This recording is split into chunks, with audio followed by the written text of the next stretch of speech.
Hello. Hopefully this is coming through. I just realized I forgot to turn on my mic for a moment.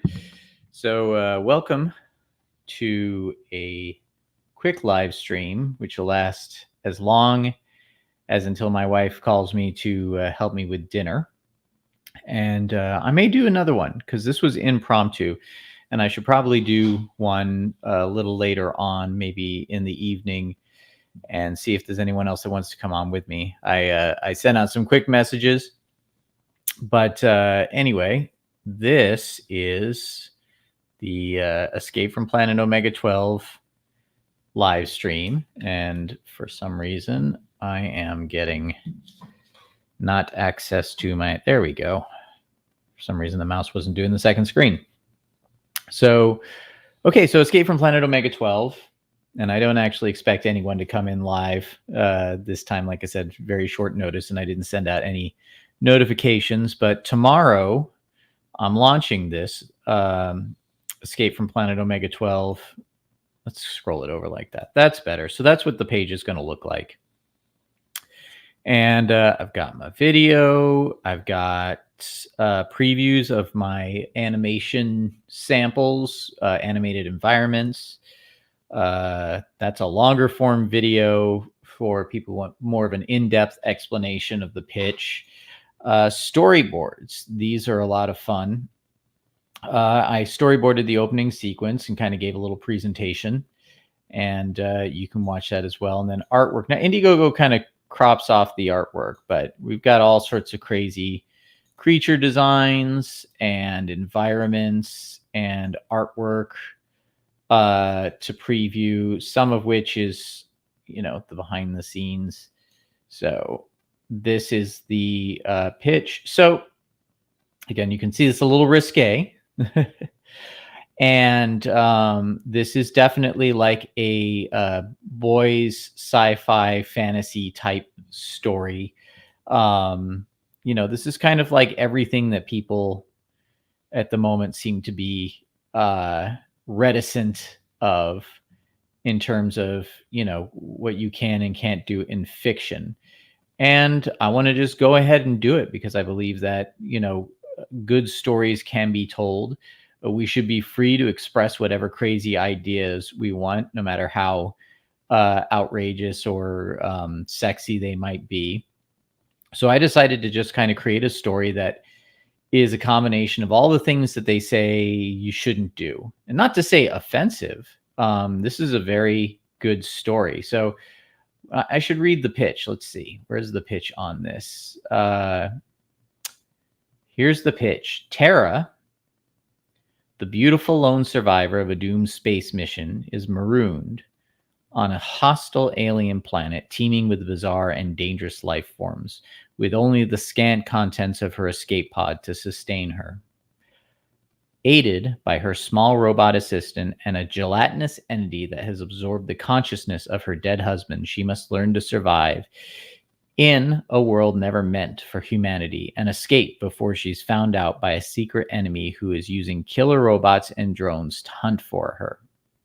So here is kind of a vintage style poster of the character Tara and the gelatinous creature that has absorbed her husband, and her little robot Blip.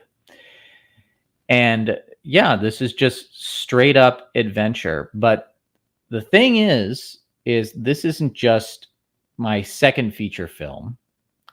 My first feature film, which was The Quantum Terror, is kind of sci-fi horror, very Lovecraftian, dimensional creatures, very slimy, nasty, ugly looking monsters,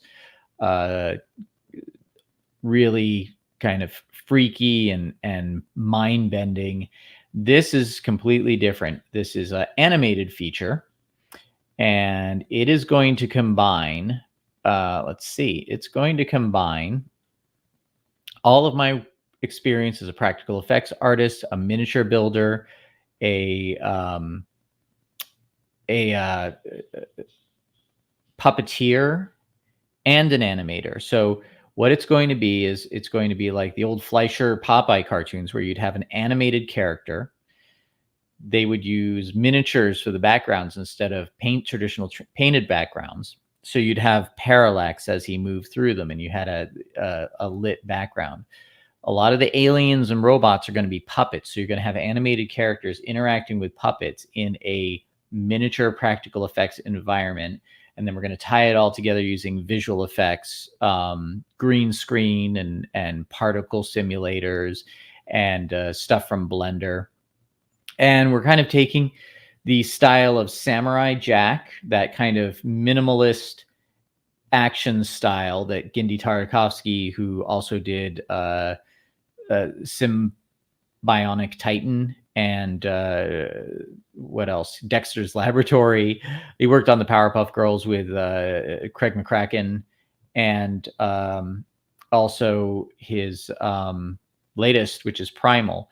So I love that minimalist style where every movement counts. And then we're going to take like the puppeting style of, one of my favorite childhood movies, The Dark Crystal, which I also thought they did an excellent job with the series. I wish it had gotten another season. It was really something to behold, the sets and the puppetry.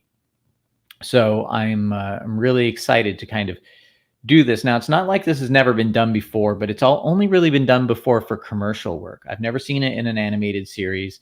The Fleischers, of course, did it 80, 90 years ago with the Popeye cartoons, but not to this extent. They didn't have the technology. So I'm taking a lot of these old school techniques and using them to bring all this stuff together. So, Blip will be a 3D model. Terra will be a combination of 3D models and hand-drawn animation. And like I said, robots, aliens will be puppets. We'll have spaceships, which are models and miniatures. We're going to do some outer space stuff as well. And it's going to be very colorful, very adventurous. So again, here's kind of the idea of taking this kind of retro sci-fi look, but also seeing what we can do to really advance it using modern consumer and open source technology. So, we gotta hold on a second. Right. Hello. Hey, sorry, I was rambling, and I hope you weren't there for too long. I'm really happy to have you. No, it's just lucky timing. I just got up from a nap and I saw your message and I was like, oh, when did you start? Oh, it's like 5 minutes ago. Like, oh, good. I don't feel like I'm late or anything.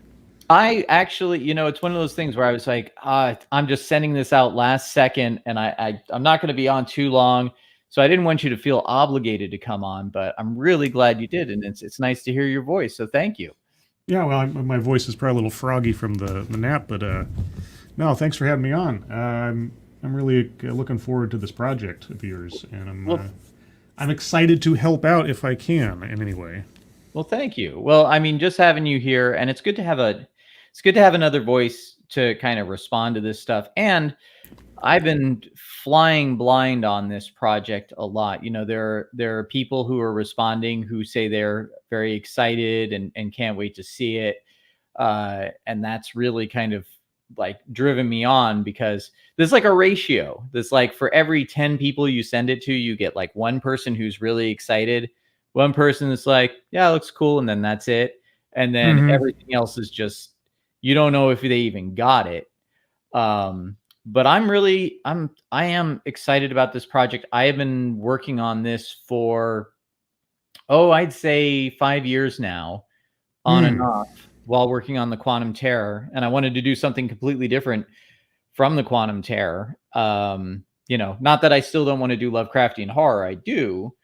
But I think for me, it's always about, there's got to be a creature, whether it's a horror creature or a cool alien or something like that. I think like I always, there are those movies where they're like, oh, it's like the Scooby-Doo thing. Oh, it's just a person all along or something like that. It's like really disappointing. Like, I want it to be a creature. And that's really kind of what this is like the launching pad for just doing like whatever. Let me flip back to the thumbnail for this video.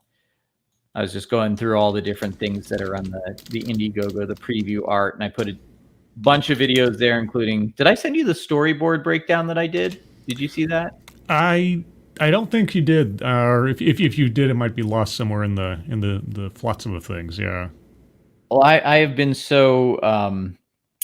Let's see. There's no sound to this, so I'm just going to run this while we talk because it's the previews of Sure. of what I'm doing Yeah. with my animated backgrounds. But yeah, it's so I've been working on putting this together, the different designs, collecting the samples of my work over the years. This one was for a project with Bill Oberst Jr., who's a Emmy award-winning actor, where he did a stage play where I projected elements behind him, and these were them. Yeah, it's again. I'm a bit nervous. You know, I figured I'll do this. I'm going to start live streaming a lot during this campaign. So I figured maybe I'll just kind of hop on and shake off the rust, so to speak, and see how I do. But yeah, did I send you this preview page beforehand? No, you sent me the link to the overall video, and I watched that. So I guess if that's what you meant by the storyboards, then I saw that bit. But I don't think I saw the preview page. No, but I'll take a look. Well, this is yeah. I'll send you a link to it after this is, or I can do that in the chat. Can't? Well, I still got to get used to this live stream thing. It's okay. No. It takes a while to get used to all the bells and whistles and what to open up and all that kind of thing. You're talking about what? Oh, go ahead. No, you go ahead. You go ahead. All I was going to say, when you're talking about you wanted to see the monster, you wanted to see a creature, you wanted to see something like that. I think, what's the easiest way for us to sort of have our imaginations escape the normal than to see something that takes us outside of our mundane perspective? And it's an easy pathway to see the creature, but it also creates curiosity. Like, what is that thing? Why is it there? How does it work? And all the possible stories that you haven't even seen yet are conjured up in your mind, trying to answer those questions before you even know what the story is going to do with this creature or something else.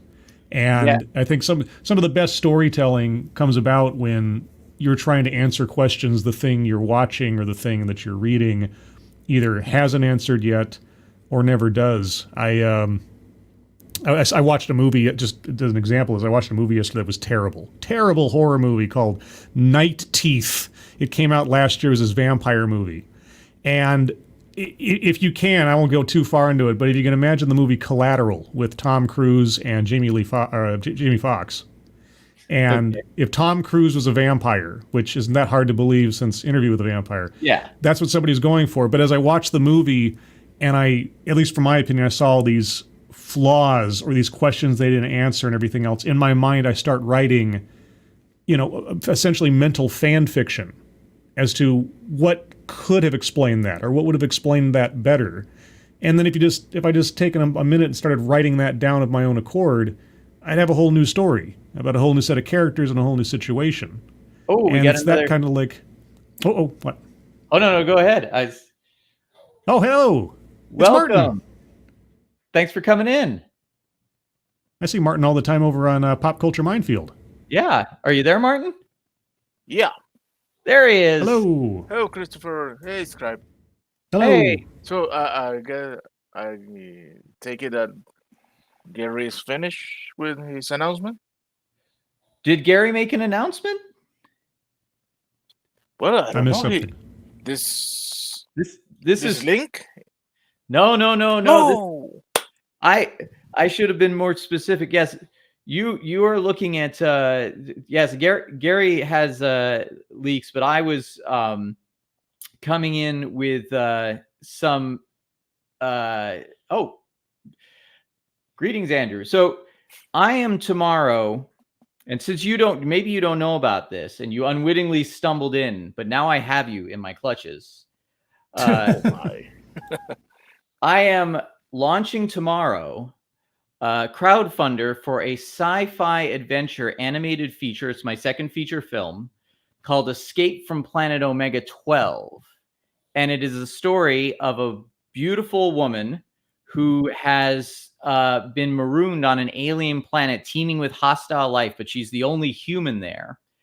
And people are sending, she doesn't know who, somebody's sending robots and drones to kill her, and this alien life trying to devour her. And she is she's just marooned with the very little clothes that she has and the contents of the escape pod. Her husband is dead. It's been absorbed by a gelatinous entity that's taken on his personality. And she's got this little robot assistant here. And the reason that I am making this film is because we talk all the time about how these different companies are just running their franchises into the ground. And I figure, it's very appropriate to criticize them. It's very appropriate to ask them to try and respect these franchises. But the fact is they're going to do what they're going to do. So I wanted to create this to infuse at least some of the zeitgeist that we live in every day with something new that delivers to audiences everything that they say that we can't have, which is, violence, sexiness, but roll it into, a cool story with lots of creatures. And before you got here, we were just talking about creatures, because I always want to see the creature. I never like it when it's like, I'm not, the creature is just another person, or that horror movie trope, the real monster was us. It's like, no. Make the monster. And Scribe was just saying, how he sees these things and it kind of spurs his imagination to kind of almost fantasize about different directions these creatures could go, which is actually kind of the point of this story, because once she's marooned on this planet, she has a whole planet with different ecosystems to explore. And the idea is, if this does well, then I would like to do additional stories where I get other writers and other artists to tell different stories about this woman's adventures on the planet. And you thought it was going to be Gary's thing, but you're not on Gary's channel. You're on my channel. And that might have been an accidental fooled you. I didn't mean to do that. I apologize. No, it's more of my fault. What do you think of all that? That's something I've been saying. We should stop complaining and start make our own thing. Well, abandon the it sounds, I know how it sounds, but we should abandon the franchises that have indeed abandoned us first. Yes. And make our own entertainment. Yeah, I'm glad you feel that way. Thank you. And the thing is that I see it from both points of view. I do see the people who want to, they care about these stories. These stories are important, but these are people that are wearing our stories as skin suits now. And I think they absolutely deserve our apathy. And I really do want to, I enjoyed The Mandalorian. And I wanted to see Obi-Wan be great because I love that kind of sci-fi. But at the same time, it's like it, and I don't think it's completely dead in the sense that, we'll never see another good story from the different franchises again. But it's almost like, when you plant something down the side of the house and you forget it exists, maybe if you just walk away from it for a while and then you come back and suddenly like, oh, it's grown into this other thing. But for now, it's like I don't want the outrage bait. I don't want to fight with my friends about it. I want to create some of my own outrage by, and one of the things, Scribe, I don't know if I said this to you, but Martin, you notice is a very sexy project. Yes. And the idea is this, people have said, I've talked to filmmakers that used to put like more sexiness into their films, and they would go, I don't do that anymore because now everyone can just get all the sex content they want from the internet, and I'm like, but that's not why we had sexiness in movies to begin with. Mm-hmm. We had it because it was part of the adventure. You might meet a beautiful woman and fall in love and have encounters with her that would, make then especially young men in the audience fantasize that they could be heroic and they could get the girl and that sort of thing. what the internet offers isn't anything like that. It's just it's just kind of the smut that's like ruining everyone's brain because they can't think outside of that kind of just dirtiness. It's all sort of let's replay this because we don't want to see this. Well, what the modern franchises keep forgetting is that this is supposed to be escapism. I don't want to live in the real world. I don't want to live in something interpreted for the modern times or something. You know, I don't get to see gelatinous monsters. I don't get to see scantily clad women doing adventurous things because now that's offensive or something. I don't get to see the kinds of things that make me feel detached from the mundanity of the world. But we're constantly being told, no, we have to make this appropriate for our times. We have to make sure we don't offend anybody and everything else. You can't escape normality without offending somebody, because it's an aberrant. It's an aberrant of what you're used to, and that's where the imagination comes from. That's where the excitement comes from. The danger. I think of a relatively simple movie from when I was a kid, but would probably not be made at all today. Goonies. Can you imagine the helicopter parents of today being able to allow for a movie where kids go out and have adventures on their own and be put into danger and have their hands be put into blenders as a threat by some mobsters? They'd never do it. But those stories were there. That's why the Grimm fairy tales had scares in them. That's why the children were in danger. They were to teach a lesson, but to also expand your imagination into what else the world might be. And the real reality is the world's not a safe and cozy place. And that's where the fun can be. You know, it's just And also, you know, just the fact that, you know, young men are going to be interested in stories like this. And I am making these, I've had women see this and tell me that they're interested in it as well. Matter of fact, I can't really say much, but Sarah Frazetta and I have been doing this project at length. And she's a wonderful person, and she sees the sexiness and all that, and she's like, no, I want that. I love that too. But it's the idea that, you know, no one can, this stuff titillates, it piques people's interest, and then they're being told you're a bad person, you know, for wanting this, for thinking that this is a good thing. You're, you know, it's like your attitude is oppressing people, you know, just by being fascinated by the idea that, you know, this particular image right now that's showing on the screen was supposed to be for Ray Bradbury, not this one, but the one before. Ray Bradbury's Martian Chronicles, which is inspired by a Princess of Mars, which was nothing but naked people on Mars, sword fighting and flying through the air. And, you know, people, oh, that's ridiculous. That's not realistic. That's the other thing, is the realism thing. It's like, let's tell a story that's emotionally realistic, rather than just trying to tie us down to, you know, we need to make the X-Wing more like this, or we need to make Batman more like this because that's more realistic. So, but anyway, so I probably should get going in a minute, because I said at the beginning of this, I'm only going to go as long as until my wife calls me to help with dinner.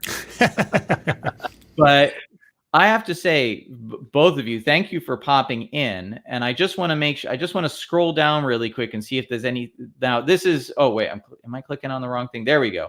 So, you know, here is the only prize, the only reward that I'm doing. And maybe I'll try and figure out a little bit more, because I'm not, it's been a long time since I set up an Indiegogo. There's only one pledge level and there's only one reward, and it's $25. I'm looking for $25. I'm looking for 1,000 people who are with me on the why I'm doing this, you know, who believe in what I'm doing. And when this launches tomorrow, I'm hoping to get 1,000 of them to raise $25,000. We have $25,000 already. So this is a minimum $50,000 project, which we will be building miniature spaceships, like Andrew is saying here. It's kind of along that style, Andrew. Yes. Let's say lots of, let me click that again.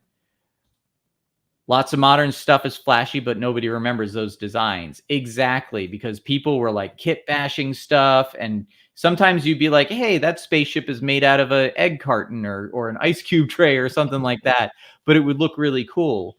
So we're kind of taking those things and then using modern consumer technology, open source technology to like enhance it and make it cooler than it ever was before. Stuff that those people back then would love to have, but still using those techniques, those puppets, that sort of thing. So anyway, we get we get the $25,000 on top of the other 25. We make the 50. We're able to make the movie. If we get more, we're able to expand it more. Especially get some of it will go to marketing. We want to market this movie and get it out video on demand. So the idea with the video on demand is The Quantum Terror, my current movie, which is on Tubi, Filmzy, and just launched on Amazon Prime. The Lovecraftian horror movie's up. It's doing well. So I want to try and repeat that with this project. But for video on demand, they're not going to let me be this sexy. So everyone that pledges $25 will have, when it's finished, an access to the not safe for work version, which will be much more sexy. I'm not talking, we're not doing anything like you'd find on Pornhub. It's not that, but it's like Princess of Mars style stuff where we're doing that adventure story, and we're not afraid to let stuff like this happen on there. Video on demand will take one look at it and go, no, we're not. That's too much for us. So there will be a version where she is wearing, her. Well, let's scroll down here. There's one of the robot puppets. There's going to be lots of different robot puppets. She'll be wearing this, which is kind of an homage to Ripley when she was undressing in Alien. And, but she's going to be hanging out on this planet, looking good and fighting for her life, looking up at this gas giant, and so anyway, that will be the pledge reward. Also, I'll be putting everyone's names in the credits, as well as the thank yous to the updates. And I'm going to be doing tutorials and behind the scenes that will be public.